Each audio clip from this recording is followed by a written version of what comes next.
ஆண்டவராகிய இயேசுவின் நாமத்தில் உங்கள் யாவருக்கும் அன்பின் வாழ்த்துக்கள். பிரியமானவர்களே, வேதமறிவோம் என்கிற இந்த நிகழ்ச்சியின் வழியாக கடந்த 3 வாரங்களாக ஒரு தனி மனிதனுடைய வாழ்க்கையில வரக்கூடிய காட்சி பிழைகள், ஒரு பக்கம் அது எதார்த்தமாக நடக்கிறதாக நமக்கு தோன்றினாலும், ஆவிக்குரிய வாழ்க்கை என்று நம்ம வரும் பொழுது நம்முடைய வாழ்க்கையில இப்படிப்பட்ட இந்த பிழைகள், காட்சி பிழைகள் ஏற்படும் பொழுது என்ன மாதிரியான பாதிப்புகள் வரும் என்பதை பற்றி 2 எபிசோட்ல நிறைய விஷயங்கள் பேசியிருக்கிறோம். இந்த வாரத்திலையும் கூட இன்னும் மேலதிகமா பல காரியங்களை நம்ம பேசப் போறோம். வாங்க தொடர்ந்து நம்ம நிகழ்ச்சிக்குள்ள நம்ம கடந்து செல்லலாம். Praise the Lord. Praise the Lord.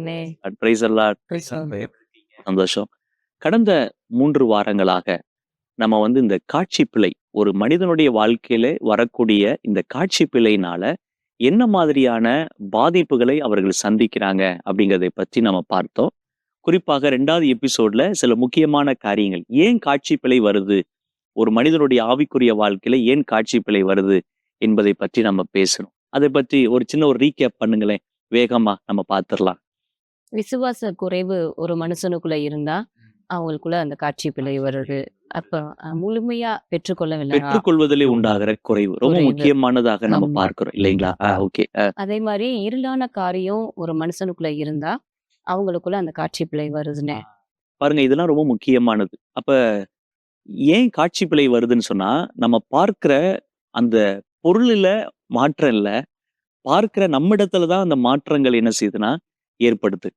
அப்போ நீங்க சொன்ன இந்த ரீகேப் பண்ண இப்ப இந்த காரியங்கள் எல்லாத்துலயுமே பாருங்களேன், நமக்குள்ளே வரக்கூடிய சில குறைவுகள், இருளுக்கு இடம் கொடுக்கிறது, அவிவிசுவாசத்துக்கு இடம் கொடுக்கிறது, கர்த்தருடைய வசனத்தின் மேல அவிவிசுவாசம் அதுக்கு இடம் கொடுக்கிறது, அந்த மாதிரி பெற்றுக்கொள்வதில் அசதி.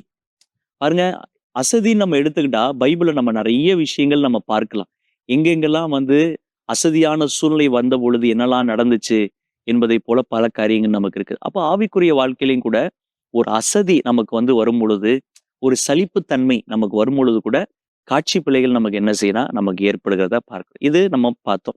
அதே மாதிரி போன வாரத்துல இந்த காட்சி பிழைகள் எதனால வருது அப்படிங்கிறத பத்தி என்னெல்லாம் பார்த்தோம், ஒரு ரீகேப் பண்ணுங்கண்ணே. இந்த பிரிவினை உண்டாக்கணும். எப்படி ஆபிரகாம் லோத்துக்குள்ள அந்த பிரிவினை உண்டாக்குச்சோ, அப்பவே நன்மைத்தன்மையா அவர் இழந்துட்டார் லோத்து. ஸோ அதே மாதிரி நம்ம காட்சி பிழை நமக்கு வர முக்கியமான காரணம் என்னன்னா பிரிவினை. கரெக்ட். அப்போ ஒரு மனிதனுக்குள்ள பிரிவினைக்கு இடம் கொடுக்கும் பொழுது காட்சி பிழைகள் என்ன செய்யுதுன்னா ஏற்படும். அது பிரிவினையோட மாத்திரம் மட்டும் இல்லாம அது மரணத்துக்கு நேராகவும் அவங்க நடத்துற காரியம். அதுல இன்னொரு காரியம் இருக்குது. இந்த பிரிவினை என்பது அதற்கு 2வதாக நடக்குது. முதல் காரியம் என்னன்னு சொன்னா, அவங்க பார்த்த கண்ணோட்டம். ஸோ சொந்த அபிப்பிராயங்களை நம்ம முன்னிறுத்தி தேவனுடைய இப்ப லோத்து ஆபிரகாமை பின்பற்றினது மாதிரி நமக்கு பின்பற்றுவதற்கு கர்த்தர் நமக்கு அவருடைய வார்த்தைகளை கர்த்தர் கொடுத்திருக்கார். நம்ம பின்பற்றி நடக்க வேண்டியது கர்த்தருடைய வார்த்தை. நல்லா இருக்கும், அதை எடுத்துக்கனாலதான் அப்ப தேவனுடைய வார்த்தையை நம்ம பின்பற்றி நம்ம நடக்கும் பொழுது, நம்முடைய அபிப்பிராயங்களை நம்ம உட்புகுத்தும் பொழுது இப்படிப்பட்ட காட்சி பிழைகள் நமக்கு என்ன செய்யுதுன்னா நமக்கு வருது. Right, okay. இன்னொரு காரியம் என்னங்க, பவுல் வாழ்க்கையோட அந்த கீழ்ப்படியா கர்த்தர் பார்வைக்கு பொல்லாப்பா காணப்படுது, இவர் பார்வைக்கு அது நலமாய் காணப்படுது, கர்த்தருடைய கற்பனையை மீறுறார்.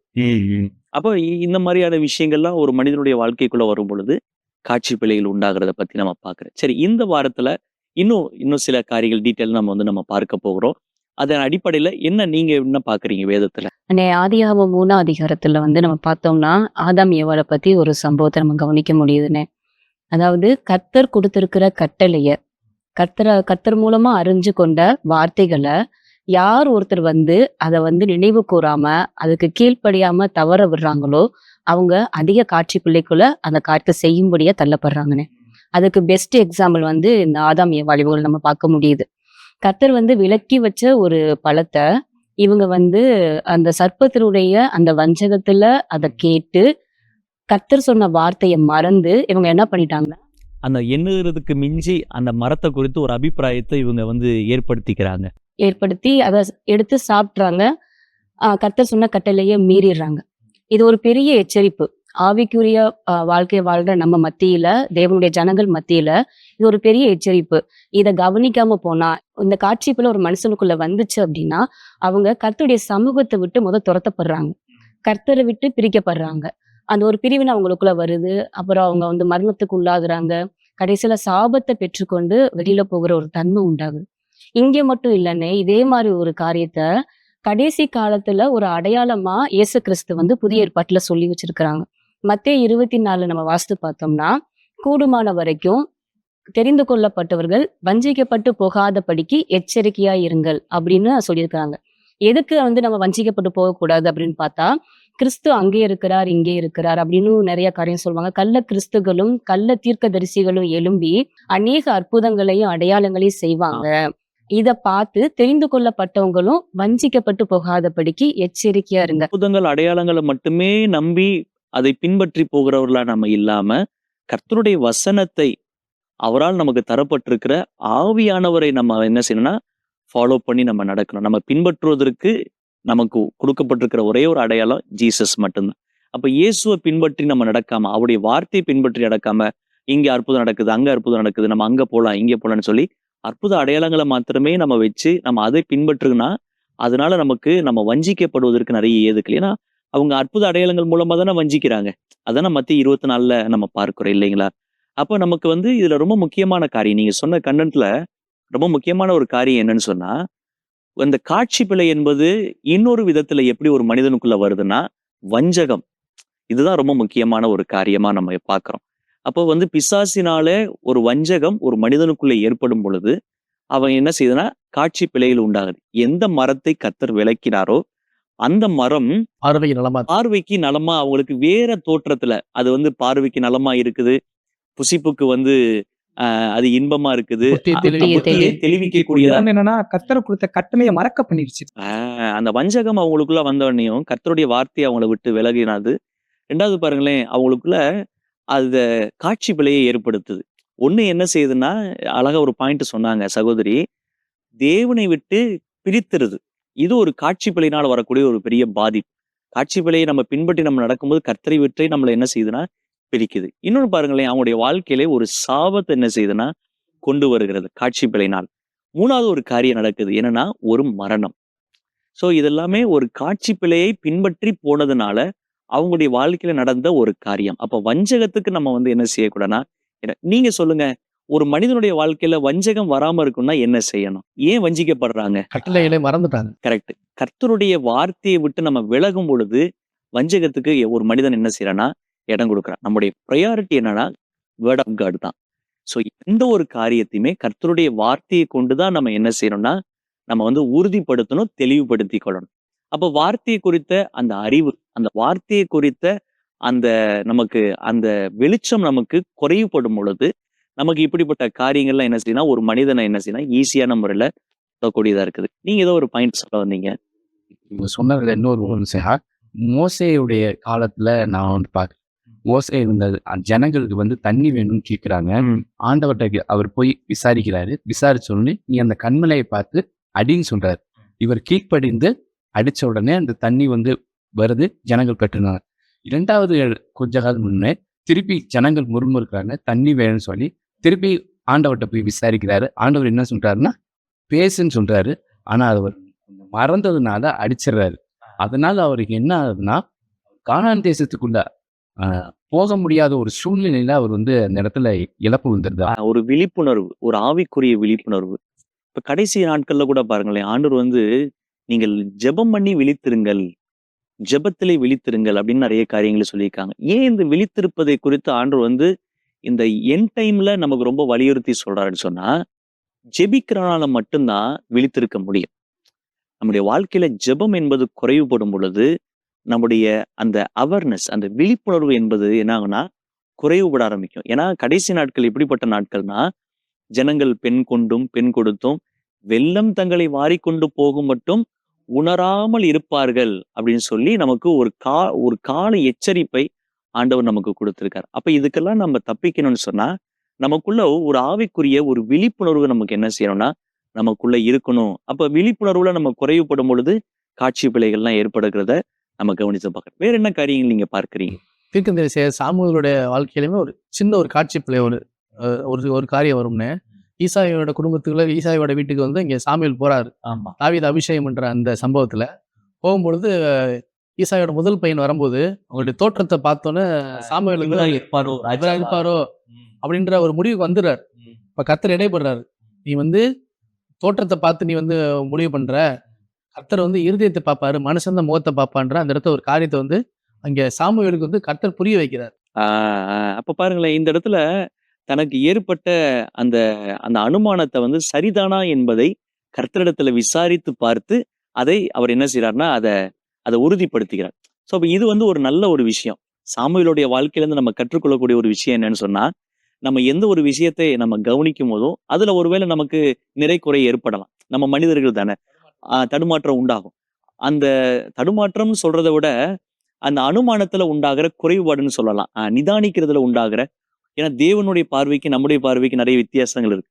அப்ப அந்த அந்த விஷயத்தை தேவனுடைய பார்வையிலிருந்து நம்ம அத பார்ப்பதற்கு அதை உறுதிப்படுத்திக்கிறோம். ஆண்டவரே இப்படி இப்படி ஒரு காரியம் தெரியுதே, அது சரிதானா?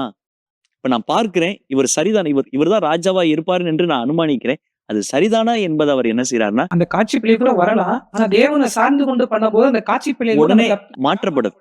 அந்த விஷயம் உடனே அவங்க என்ன செய்யுதுன்னா, சாமுவேலுக்கு வந்து புரிய வைக்கப்படுது. உடனே சாமுவேல் அதை புரிந்து கொள்றாரு. சாமுவேலுக்கு மாத்திரமல்ல, இன்னைக்கு இந்த வேத பகுதியை படிக்கிற நமக்கும் அந்த விஷயம் நமக்கு என்ன செய்யப்பட்டிருக்குன்னா, ஒரு எக்ஸாம்பிளா சொல்லப்பட்டிருக்கு. அப்ப நம்ம நிதானிக்கணும். ஆவிக்குரியவர்கள் நம்ம என்ன செய்யணும்னா, எந்த ஒரு காரியத்தை நிதானித்து தேவனிடத்துல அத வந்து உறுதிப்படுத்தி கொண்டு, அத இதுதான் அப்படிங்கிறத நம்ம உறுதிப்படுத்திக் கொள்ளக்கூடியதா இருக்குது. சொல்லுங்க. இப்ப சாமுவேலைய வந்து நிதானிச்சு உறுதிப்படுத்தினாங்க தானே. இதே மாதிரி பேதுரு வந்து இதே ஒரு மாதிரி ஒரு சம்பவத்துக்குள்ள கடந்து வராங்க. அவங்க நிதானிச்சு அத வந்து சரிப்படுத்திக்கல. வந்து கர்த்தர் தானே நம்ம கிட்ட பேசினாரு அப்படின்னு ரொம்ப சந்தோஷத்துல 2வதா ஒரு வெளிப்பாடு வரவும், இதுவும் கர்த்தர் தான் பேசியிருப்பாருன்னு அப்படின்னு அந்த இடத்துல ஒரு காட்சி பிழைக்குள்ள அவர் போயிடுறாரு. ஆமா, ஆமா. அதான் நம்ம எப்பயுமே ஒரு ஒரு ஒரு ஒரு விழிப்புணர்வு, ஒரு நிதானம் இருக்கணும். முறை கர்த்தர் பேசினாரு. 2வது முறை வரும்போது நமக்கு கர்த்தர் தான் அந்த வெளிப்பாட குடுக்குறாருன்னு சொல்லி அவர் வந்து அவர் தன்னுடைய அனுமானத்துல இருந்து எடுத்து சொல்றாரு. ஆனா அதுக்கு பின்னாடி பார்த்தா தான் தெரியுது, அது ஒரு பிசாசினுடைய வார்த்தைகள் என்பது அதுக்கப்புறம் தான் தெரிய வருது. வேற என்ன காரியங்கள் நம்ம அந்த இன்னொரு காட்சிக்குள்ள காரியம் நம்ம இருக்கு. பார்க்கிறோம்? இது வந்து நம்ம யோசுவா ஒரு காரியத்தை சொல்லப்பட்டிருக்கு. ம். யோசுவா வந்து எரிகோவை ஜெயிச்சதுக்கு அப்புறம் ஆயி பட்டணத்தோட யுத்தம் பண்ண வருவார். எரிகோவையே ஜெயிச்சுட்டு ஆயி பட்டணம் சின்ன பட்டணம் தானே அப்படின்னு சொல்லி கொஞ்சம் பேர் மட்டும் போவாங்க. ஆனா கொஞ்சம் பேர் மாத்திரம் போய் கூட அவங்களால ஜெயிக்க முடியாது. என்ன காரணம்னா தேவன் அவங்களுக்கு சொன்ன கற்பனையை மீறி அந்த தேசத்துல இருக்க எந்த ஒரு சாபத்தீடானையும் தொடாதீங்கன்னு சொன்னதுனால இருந்தப்ப கூட அவங்க அந்த சாபத்தீடான பொருளை எடுத்து மறைச்சு வச்சுட்டாரு. அதனாலதான் தேவன் ஃபர்ஸ்ட் என்ன அவரை விட்டு பிரிஞ்சிடுறாங்க. அந்த யுத்தத்துல தேவன் அவங்களோட கூட போகல. அவர் யோசுவா வந்து திரும்ப ஆண்டவர்ட்ட கேட்கிறாரு, இந்த காரியங்களுக்கு ஏன் இப்படி நடந்துச்சு, ஏன் மரணம்லாம் சம்பவிச்சுச்சுன்னு சொல்லி கேட்கும்போது, சாபத்தீடான காரியம் உங்களுக்குள்ள இருக்கிறதுனாலதான் இந்த மரணம் உங்களுக்கு சம்பவிச்சுச்சு. அந்த சாபத்தை உங்களை விட்டு எடுத்து போடுங்க, நீங்க யுத்தத்துல ஜெயிப்பீங்கன்னு சொல்லி 2வது தடவை அவர் யுத்தத்துக்கு போறாரு. யுத்தத்துக்கு போறப்ப அவர் ஆண்டவரோட கூட போகும்போது அங்க அவங்களுக்கு ஒரு வெற்றி வருது. அதுல ரொம்ப முக்கியமான ஒரு காரியம் என்னன்னா, அவங்க வந்து எரிகோ பட்டணத்தையே நாங்க பிடிச்சிட்டோம். ஆயி பட்டணம் சின்ன பட்டணம் தான்னு சொல்லி அவங்க வந்து அனுமானிக்கிறாங்க.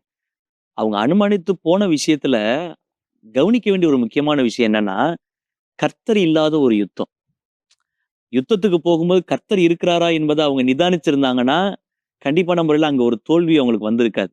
கர்த்தர் கூட இருக்கிறாரா இல்லையாங்கிறத அவங்க நிதானிக்காம அவங்க என்ன செஞ்சுட்டாங்கன்னா, கடந்து போறாங்க. பாருங்களேன், இதே மாதிரி தான் சிம்சோன் கூடைய வாழ்க்கையில கூட பாருங்களேன். அபிஷேகம் தன்னை விட்டு நீங்கி போனதை அவன் உணராது இருந்தான். இப்ப பாருங்களேன், அவன் நேத்து நான் வந்து இதே இடத்துல தான் வந்து நான் வந்து ஒரு பெரிய கதவை கழட்டி தோல்ல தூக்கி வச்சுட்டு போனேன். இப்ப வந்து இது என்ன இந்த நெசவு செய்யற இந்த மிஷினை தூக்கி தோல்ல வச்சுட்டு போக முடியாதான்னு சொல்லி அவர் வந்து அதுல கவனிக்கிறார். முக்கியமான காரியம் என்னன்னா, அவர் எப்ப அவருக்கு கொடுக்கப்பட்ட கற்பனைகளை பிரிஞ்சு வழி விலகி போனாரோ, அப்பயே அவரோட காரியத்தை இழந்த சம்பவம் நடந்துருச்சு. அவர் பெற்றோரோட ஒன்னா இருந்து போனப்ப அவர் அது வரல.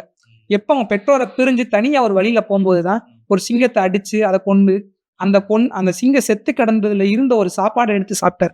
இவருக்கு கொடுக்கப்பட்டிருக்க கற்பனைகளின் கட்டளையில அவர் மீறிட்டார். சோ அப்படி மீறும் பொழுதும் கூட இந்த மாதிரியான காட்சி பிழை வந்து அவர் கடைசியா உண்டாயிருது. ஒரு வழி விலகக்கூடிய ஒரு காரியம். இதே மாதிரிதான் பாருங்களேன், நீங்க வந்து யூதாஸ் காரியத்துடைய வாழ்க்கையிலையும் பார்க்கலாம். இயேசுவை பின்பற்றி கொண்டிருக்கும் பொழுதே இந்த பக்கம் வேற ஒரு வழி விலகக்கூடிய ஒரு சம்பவங்கள். அதனால பாருங்க ஒரு பெரிய இழப்பு. சரி, இப்போ வந்து நம்ம நேரம் ஒரு முடிவுக்கு நம்ம வந்துட்டோம். பல காரியங்களை இந்த எபிசோடுல 2 எபிசோட்ல பேசாத காரியங்களை நம்ம என்ன செஞ்சிருக்கிறோம்னா நம்ம பேசியிருக்கிறோம். ஸோ ஒரு காட்சி பிழை என்பது நமக்கு எதனாலலாம் நமக்கு வருது அப்படிங்கிறத நம்ம இந்த நிகழ்ச்சியில நம்ம நிறைய விஷயங்களை நாம் அறிந்து கொண்டோம். ஒவ்வொரு முறையும் இந்த வேதம் அறிவோம் என்கிற நிகழ்ச்சியில நான் வந்து நம்ம வேதத்தின் அடிப்படையில பேசும்போதும் இதை பார்க்கிற ஜனங்களுக்கு பிரயோஜனமா இருப்பதை விட என்னுடைய தனிப்பட்ட வாழ்க்கையில நிறைய விஷயங்கள் என்ன செய்யுதுன்னா எனக்கு பிரயோஜனமா இருக்குது அப்படின்னு தான் நம்ம சொல்லணும். ஏன்னா நம்ம வேதத்தை நம்ம கவனித்து பார்க்க பார்க்க அந்த வசனத்துல இருக்கிற வெளிச்சம், அந்த வசனம் நமக்கு காட்டுகிற அந்த வெளிப்பாடு, அது எந்த அளவுக்கு நம்மள என்ன செய்யுதுன்னா ஒரு சரியான விஷயத்தை நம்ம நிதானித்து செய்வதற்கு நமக்கு ஏற்புடையதா இருக்குது. ஸோ அதனால இந்த வாரத்துல நம்ம வந்து இந்த நாள்ல இந்த காட்சி பிழையை பத்தி நம்ம இன்னும் நல்ல டீட்டெயிலா நம்ம பார்த்தோம். அடுத்த முறை நம்ம சந்திக்கும் போது இன்னொரு புதிய டாபிக்ல நம்ம என்ன செய்யலாம்னா நம்ம சந்திக்கலாம். என்ன நேயர்களே, காட்சி பிழை அல்லது தோற்றத்திலே உண்டாகிற ஒரு மாற்றம், இது ஆவிக்குரிய வாழ்க்கையில என்னென்ன விதங்கள்ல வருகிறது, அப்படி வரும்போதெல்லாம் என்ன மாதிரியான பாதிப்புகளை சந்திக்கிறார்கள் என்பதை பற்றி இந்த வாரத்திலையும் நம்ம நிறைய காரியங்களை நம்ம அறிந்து கொண்டோம். இந்த நிகழ்ச்சி இப்பதான் நீங்க பாக்குறீங்கன்னு சொன்னா மறக்காம இதுக்கு முன்னாடி பேசின அந்த 3 எபிசோடையும் நீங்க கண்டிப்பா பாருங்க. அப்பதான் உங்களுக்கு ஒரு முழுமையான செய்தியை நீங்கள் அறிந்து கொள்ள முடியும். நம்முடைய வாழ்க்கையில வரக்கூடிய இந்த காட்சி பிழை, அதை பின்பற்றி நம்ம நடக்கும் பொழுது எவ்வளவு ஒரு பயங்கரமான அந்த பாதிப்புகளை சந்திக்க நேரிடும் என்பதை நம்ம நிறைய விஷயங்கள் வேதத்திலிருந்து நம்ம பார்த்தோம். இன்னும் நமக்கு நிறைய காரியங்கள் இருக்கலாம். ஆனா ரொம்ப பிரதானமா நம்ம ஹைலைட் பண்ணி பார்க்க வேண்டிய சில காரியங்களை நம்ம கவனித்திருக்கிறோம்.